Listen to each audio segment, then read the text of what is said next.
Hello everyone and welcome to my CS24 channel. I hope everyone is having a wonderful day. Before we begin, please hit the subscribe button and give this video a thumbs up. The Curse of Oak Island preview. Excavation begins again at Garden Shaft as team reaches for precious metals. The Curse of Oak Island returns on Tuesday with Season 11, Episode 4, and the Dumas Mining Company is finally back on the island to commence this year's key project of excavating the Garden Shaft area. It looks like the Dumas miners have finally got their hands on those pesky permits, meaning they'll be back down the Garden Shaft and hopefully digging deeper. The first order of business is to dig the shaft deeper, to at least 98 feet, which hopefully means they'll be able to break through to whatever precious metals Gary Drayton detected on the last episode of last season. Gary's metal detector picked up a deposit of non-ferrous metals just out of reach before closing operations for the winter. But now they have all summer and the permits to dig it out, hopefully. The last few weeks have also seen the guys working hard with the borehole drill to locate a tunnel just over 100 feet below the surface and below the garden shaft.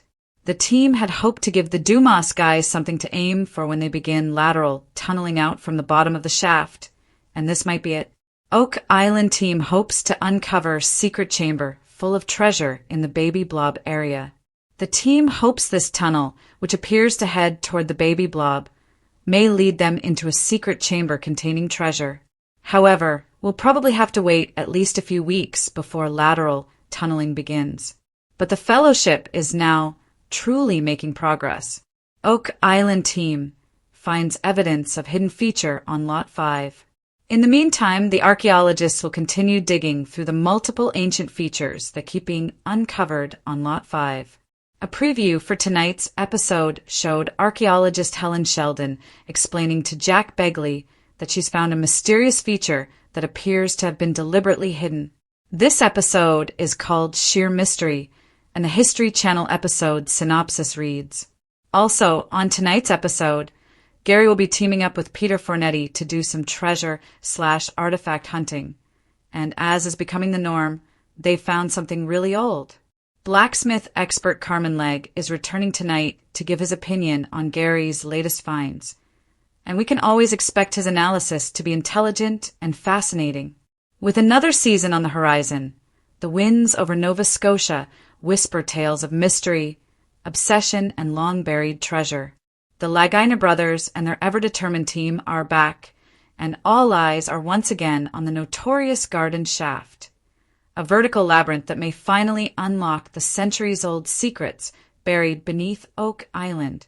As the morning sun pierces through the fog rolling off the Mahone Bay shoreline, the Oak Island team readies their heavy equipment. The Garden Shaft, last season's most tantalizing dig site, is about to roar back to life. Rick Lagina, standing at the edge of the now fortified shaft, gazes into the deep like a man peering into a portal to the past. This place has haunted people for over 200 years, Rick murmurs, gripping the rim of his hard hat. If the answers are anywhere, they're down there. After months of winter preparation, engineering reviews, and exhaustive historical cross-referencing, the team has returned with new permits, new tech, and new determination. Marty Lagina, the more pragmatic of the two brothers, is unusually optimistic. Last year, we had trace readings of gold and silver in the water near the shaft. It wasn't just wishful thinking, Marty says in a confessional. We're talking real scientific evidence that precious metals are nearby. Now it's time to find the source.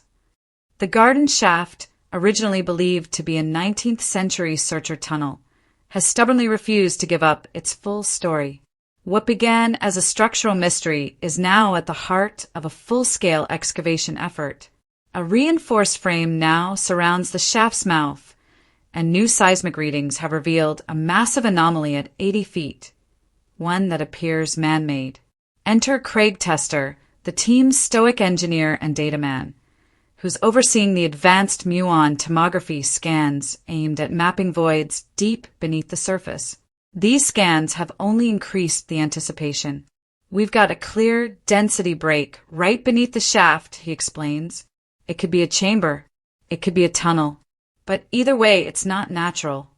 The excitement intensifies as the first excavation crew descends into the shaft.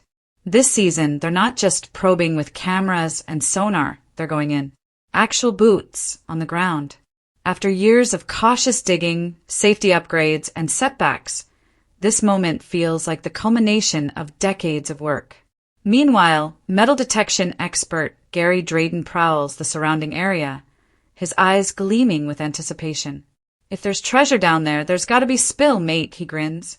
Lost coins, tools, anything that tells us humans were down there working with metals. And he might be onto something.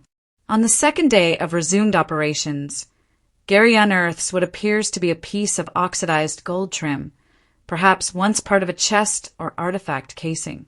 The discovery prompts immediate speculation from archaeologist Miriam Amaralt.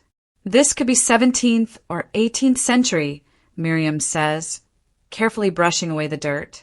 If this really came from the shaft, it could support theories about a European connection to the island, maybe even ties to the Spanish or the Templars. Theories swirl as fast as the island winds. Jack Begley is quick to leap into the speculative deep end, excitedly laying out connections to Knights Templar voyages, Oak Island's Masonic symbology, and coded parchments. This artifact could be the missing puzzle piece, he declares. What if the treasure chamber is directly beneath the garden shaft? But not everyone is ready to let their imaginations run wild. Historian Doug Crowell offers a more grounded perspective. He's been combing through maritime archives and believes they found references to a mysterious ship lost off the Nova Scotia coast in the late 1600s. A ship rumored to be carrying a secret cache from Europe's religious conflicts. It could explain the precious metals, the secrecy, and why the depositors never returned, Doug posits. Back at the shaft, things escalate. The excavation team reaches 82 feet and hits what appears to be a wooden cribbing wall, just inches from the anomaly zone. Cameras confirm the wall has not collapsed, suggesting it was engineered with care. More importantly, mineral analysis taken from water samples behind the wall confirms elevated levels of gold and silver. You can't fake this, Marty says, reviewing the data. This isn't just in the dirt, it's in the environment around the structure. It leached from somewhere close. Now the big question looms. Do they break through? Safety protocols and historical preservation rules create a tense standstill. Rick, ever cautious, calls for an archaeological review before they proceed. If we're right, this isn't just a find, it's history. We need to treat it that way.